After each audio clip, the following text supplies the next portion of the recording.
Selamat datang di sesi pembahasan kita. Kali ini, kita mau gali lebih dalam nih sumber yang Anda bagikan. Dari buku Evolutionary Ideas, karya Sam Tatan. Betul. Misi kita kali ini, ya, mencari ide-ide brilian yang sering kelewat.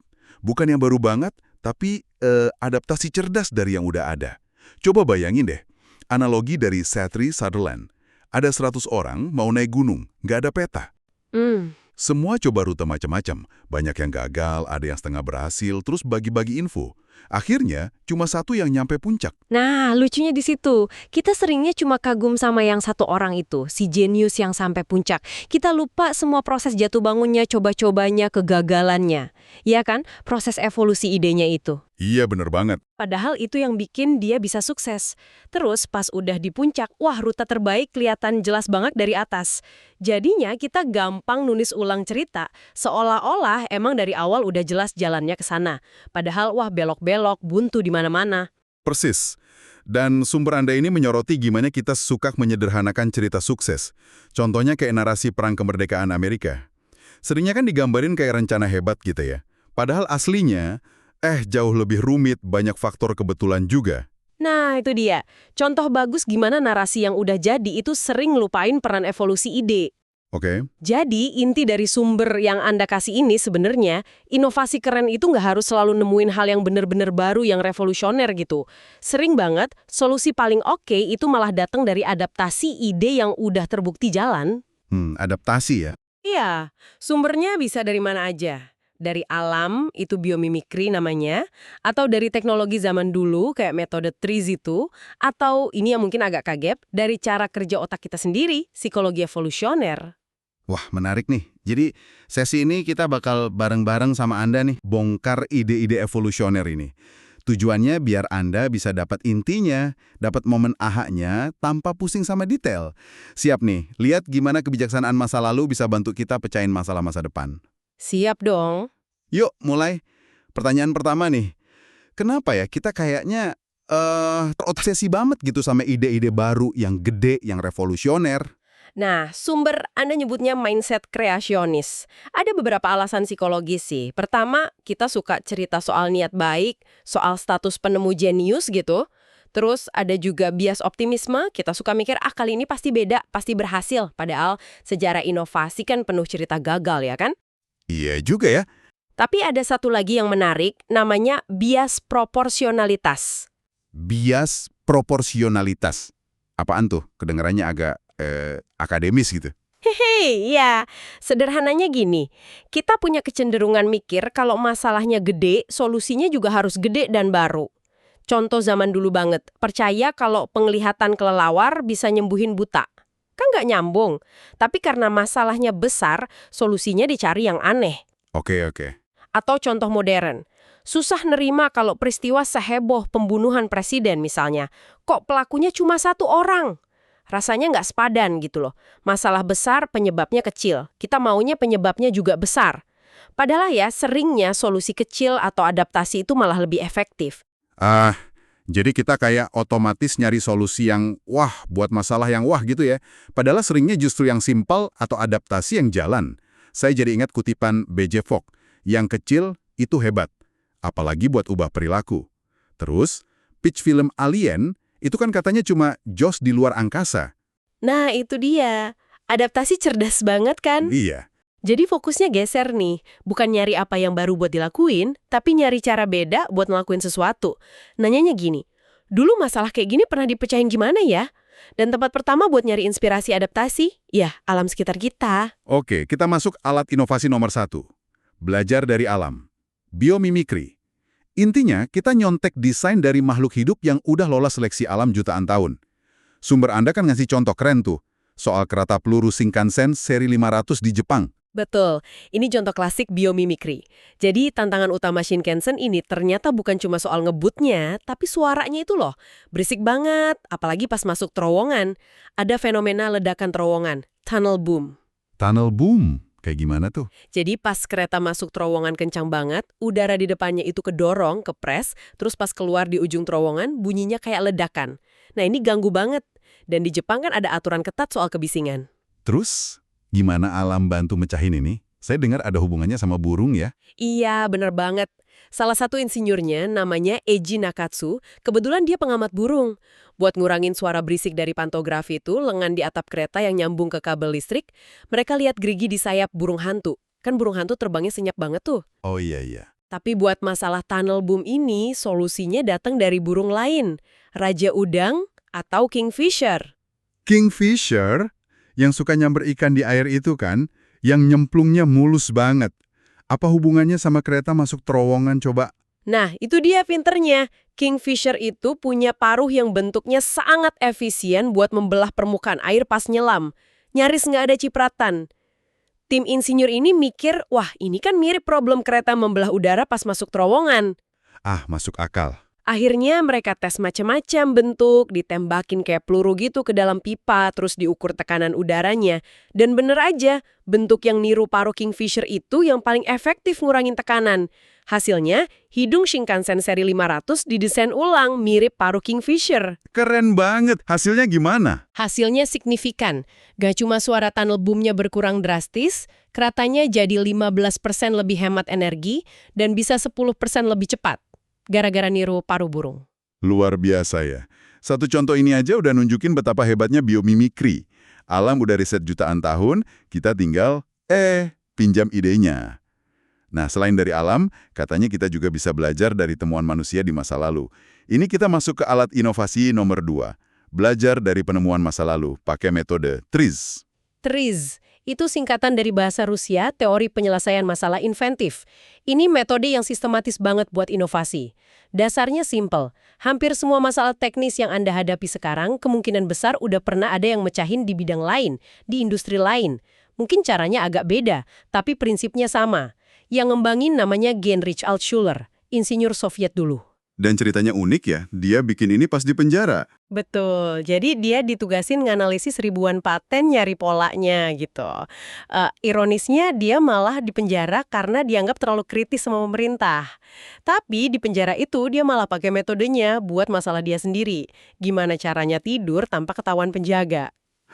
Terus gimana? Solusinya dia bikin kelopak mata palsu dari kertas rokok, terus pupilnya digambar pakai arang. Jadi kelihatannya melek padahal tidur. Ini contoh kecil inti TRIZ, fokus mecahin kontradiksi. Tidur tapi nggak kelihatan tidur. Ada-ada aja, cerdik banget. Jadi, apa nih prinsip utama TRIZ yang perlu kita dan Anda yang dengerin pahami dari sumber ini? Ada 3 ide kunci sih. Pertama, masalah Anda mungkin udah pernah dipecahkan. Ini kayak evolusi konvergen di biologi. Sirip punggung lumba-lumba sama hiu kan fungsinya sama, tapi jalur evolusinya beda. Nah, di teknologi juga gitu. Solusi mirip sering muncul di industri beda-beda. Oke, jadi nggak usah nemuin roda lagi ya? Betul. Kedua, ada pola solusi yang konsisten. Si Altschuler ini nemuin ada 40 prinsip inventif yang universal. Kayak pola gitu. Contohnya prinsip nested doll, kayak boneka Matryoshka Rusia itu loh. Atau gelas ukur yang bisa ditumpuk. Atau prinsip do it in reverse, dibalik. Contohnya kolam renang buat latihan atlet, yang gerak airnya bukan perenangnya. Wah, jadi kayak ada kamus solusi gitu ya, yang bisa kita contek polanya. Nah, yang ketiga tadi soal kontradiksi. Iya, ini yang paling penting. Memecahkan kontradiksi. Terobosan itu seringnya muncul pas kita bisa ngatasin trade-off yang kayaknya mustahil. Misalnya, bikin sesuatu lebih kuat tapi nggak lebih berat. Atau payung yang kalau dibuka lebar tapi pas dilipat bisa masuk tas kecil. TRIZ punya alat namanya matriks kontradiksi buat bantu kita nemuin prinsip mana yang pas buat ngatasin trade-off tertentu. Ada contoh modern ya? Ada, misalnya pengembangan dissolving stent, ring jantung yang bisa larut sendiri di dalam tubuh setelah tugasnya selesai. Ini kan mecahin kontradiksi, gimana caranya ring itu kuat dan bisa diandalkan pas dibutuhin, tapi juga gampang dihilangin tanpa operasi lagi. Nah, ini pakai prinsip TRIZ, kayak self-service, larut sendiri, prior action, udah disiapin buat larut, sama composite materials. Oke, jadi TRIZ ini kayak jalan pintas pintar buat ngetok gudang ilmu para insinyur zaman dulu ya, biar kita nggak buang waktu nemuin hal yang sama lagi. Sip, dari alam, terus masa lalu, sekarang kita ke sumber inspirasi ketiga yang paling dekat, diri kita sendiri.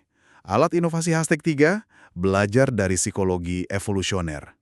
Nah, ini dia sumber Anda pakai contoh klasik banget, ilusi papan catur Edelson. Anda tahu kan, yang ada kotak A sama B di papan catur, kelihatannya beda terang gelapnya gara-gara bayangan silinder, tapi aslinya warnanya sama persis. Oh iya, tahu-tahu. Itu ilusi yang bikin gemes. Mau dilihat berapa kali juga, otak saya tetap bilang beda warnanya. Padahal udah tahu faktanya sama. Kok bisa gitu ya? Nah, itu karena otak kita nggak kayak kamera, nggak proses informasi visual secara objektif. Persepsi kita itu sangat dipengaruhi konteks, pengalaman masa lalu. Otak kita ngambil jalan pintas biar cepet ngerti dunia. Ini nyambung ke konsep sistem 1 dan sistem 2 dari Daniel Kahneman. Sistem 1 itu yang intuitif, cepat, otomatis. Sistem 2 yang rasional, lambat, mikir. Gajah dan penunggangnya itu ya? Iya, bisa dibilang gitu. Intinya, otak kita ini evolusinya bukan buat akurasi 100%, tapi buat bikin keputusan yang cukup cepat, cukup bener aja, biar bisa survive. Jadi jalan pintas mental ini yang kadang jadi jebakan di zaman modern ini. Tepat. Ini yang disebut psychological lag, kesenjangan psikologis. Banyak bias kognitif atau heuristik yang dulu berguna banget buat nenek moyang kita, sekarang malah bisa bikin kita salah langkah. Contoh gampang banget, temporal discounting. Itu yang mana?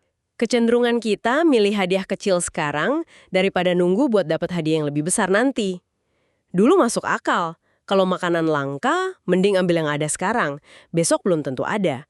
Tapi sekarang, bias ini bikin kita susah nabung, susah investasi jangka panjang. Maunya instan aja. Bener juga. Tapi kalau dipikir-pikir, bukannya banyak prinsip psikologi ini sebenarnya udah ada di pepatah atau kearifan lokal kita ya? Kayak ada udang di balik batu, atau lebih baik burung di tangan daripada dua di semak. Itu kan kayaknya nyerempet ke bias tertentu gitu. Betul sekali. Ilmu perilaku modern ini sebenarnya nggak nemuin hal yang benar-benar baru juga. Lebih kayak ngasih nama, ngasih klasifikasi yang sistematis buat pola-pola perilaku manusia yang sebenarnya udah lama kita sadari secara intuitif. Nah, dengan adanya kosakata atau playbook ini, kita jadi bisa lebih sadar, bisa ngenalin, dan bahkan bisa manfaatin pola ini buat inovasi. Gimana caranya kosakata ini bisa bantu? Apa dengan kita bisa namain, kita jadi lebih gampang lihat polanya gitu? Persis, kayak contoh persepsi warna tadi. Ada bahasa yang punya kata beda buat biru muda sama biru tua. Penuturnya jadi lebih cepat bedain nuansa biru. Bahasa itu membentuk cara kita lihat dunia. Nah, bahasa ilmu perilaku ini ngebantu kita jadi lebih peka sama pola-pola di balik keputusan orang. Kita jadi bisa nanya, ini biasa apa ya yang lagi main? Atau gimana caranya kita manfaatin heuristik ini buat hal positif? Oke. Jadi kuncinya mulai merhatiin pola di sekitar kita, terus nanya pertanyaan yang pas. Kayak studi soal batas pembelian sup Campbell itu kan, pas dikasih batas maksimal beli, orang malah beli lebih banyak. Mungkin karena prinsip kelangkaan atau patokan harga. Bisa jadi. Atau lihat data yang hilang. Kayak cerita terkenal soal pesawat Perang Dunia II.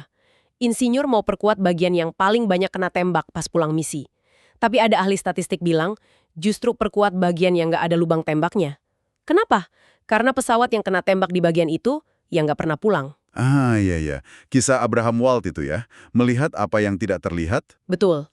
Dan yang penting lagi, setelah kita amati solusi di satu tempat, kita ubah jadi pertanyaan abstrak. Jadi bisa diterapin di konteks lain. Contohnya tips di Catches Deli di New York. Mereka taruh uang $10 di depan toples tip, biar orang lihat contoh. Terus pertanyaan abstraknya? Bisa jadi gini, gimana caranya bikin permintaan kita, misalnya ngasih tip, kelihatan lebih kecil dengan cara dibingkai dalam konteks jumlah yang lebih gede, $10. Atau gimana nunjukin bukti sosial kalau ngasih tip itu normal di sini. Wah, ini nyambung ke ide kontradiksi psikologis ya. Mirip kontradiksi teknis di TRIZ, tapi ini soal manusia. Misalnya, gimana naikin nilai persepsi tanpa naikin harga? Atau gimana nguatin kepercayaan tanpa ngubah fakta? Sumber Anda nyebut ada 5 area utama nih. Kepercayaan, pengambilan keputusan, memicu tindakan, loyalitas, sama pengalaman. Mungkin kita bahas contohnya 1 atau 2. Boleh banget. Kita ambil yang pertama deh, kontradiksi #1. Memperkuat kepercayaan. Gimana caranya bikin orang lebih percaya tanpa harus ngubah produk atau fakta dasarnya? Sumber Anda nawarin beberapa strategi. Salah satunya signaling, ngasih sinyal. Signaling, maksudnya kayak kode gitu. Konsepnya dari biologi lagi nih, sinyal yang mahal atau susah ditiru, itu cenderung lebih dipercaya. Contohnya, katak beracun warnanya kan ngejreng tuh. Itu sinyal, awas jangan makan gue beracun, susah dipalsuin kan? Atau burung merak jantan ekornya gede banget, itu sinyal kesehatan.